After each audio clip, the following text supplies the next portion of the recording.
everyone, my name is Julia Palermo with Palermo and Associates located in New York, and I'm here today to answer your pressing litigation questions.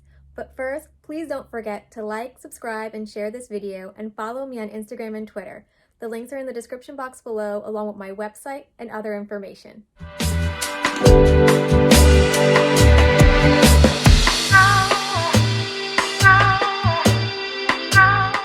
So today I'm going to be talking to you about 5 different exemptions. There are more exemptions out there depending on which ones you're taking. There are other federal exemptions, and there's also other state exemptions depending on which state you're in. Obviously, it's better if you speak to your attorney about which ones you should be taking and which exemptions. A lot of states require you either pick the federal exemptions or you pick the state exemption, and you can't kind of mix and match.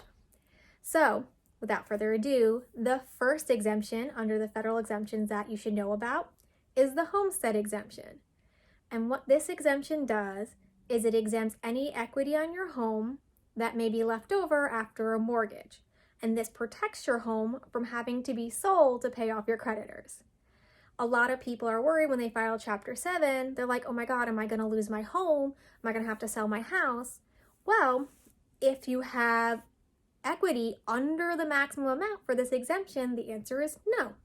So let's say you have a home that's worth $200,000 and right now you have a $100,000 mortgage on it. That means the house is really only worth $100,000 in equity. So knowing that you only have $100,000 in equity and that fits under, let's assume that it fits with the exemption amount, then you can exempt that amount and still keep your home. So you can file for Chapter 7 and you don't have to all of a sudden become homeless because your creditors have to get paid. So it's a good thing to know, and it's a good thing to use, especially if you're worried about losing your home and you actually don't have a lot of equity in your home and it's under the maximum amount that you can take for the homestead. The next exemption is personal property. So personal property has different categories, stuff like home goods, jewelry, clothing, and even your car, which I know no one wants to have to sell or get rid of because they're going in Chapter 7. So what's really nice about this is that you have a maximum amount for each of these categories, and in some cases a maximum amount per item in these categories.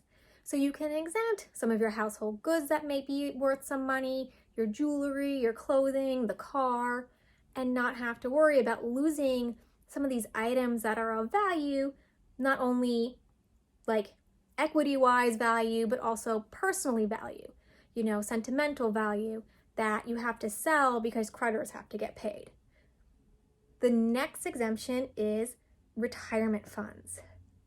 So what's nice about this is that you can exempt up to a maximum amount, which is pretty high right now, your retirement funds that are non-taxable. So you don't have to worry about your 401k, your IRA. What's great is you have this exemption. So if you've been working really hard and trying to make sure that you're doing the right thing by saving for your retirement, but you have all this credit card debt that you really want to get rid of, you don't have to choose between getting rid of your debt and keeping your retirement account. You can put that in exemption down and you can keep your retirement account. The next exemption I'm going to be talking to you about is personal injury. You can actually exempt your personal injury award excluding pain and suffering. So you can't exempt pain and suffering. You can only exempt things like the loss of future earnings. But it's great. So if you have a personal injury award that you're getting, you don't have to get rid of all of that. You can keep some of it, again, up to a certain amount. That's yours to keep. And finally, the last exemption I'm going to be talking about today is the wildcard exemption. And this exemption is the best exemption.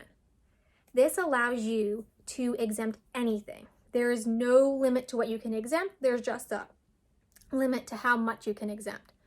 So for this, there's also, if you don't use all of your homestead exemption, let's say you have some left over, there's a maximum amount of unused homestead exemption that you can actually use in the wildcard exemption. So let's say you don't even own a house. Let's say you have no residence that you own.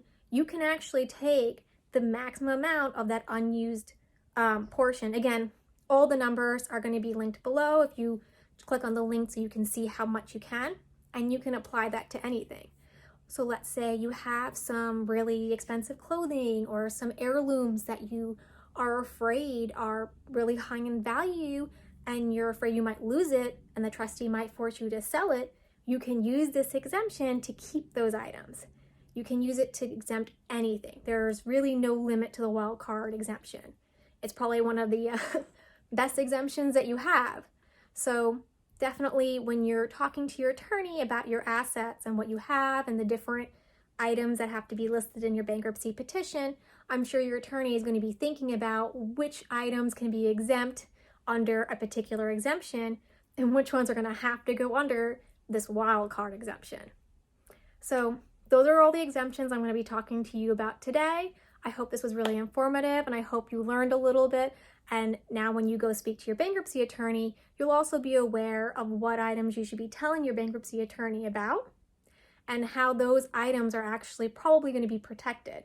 And also hopefully it makes you not so concerned and so worried about filing bankruptcy, knowing that your home, your retirement account, some of your jewelry and your car can all be protected. And you don't have to worry about losing these items when filing for Chapter 7 bankruptcy.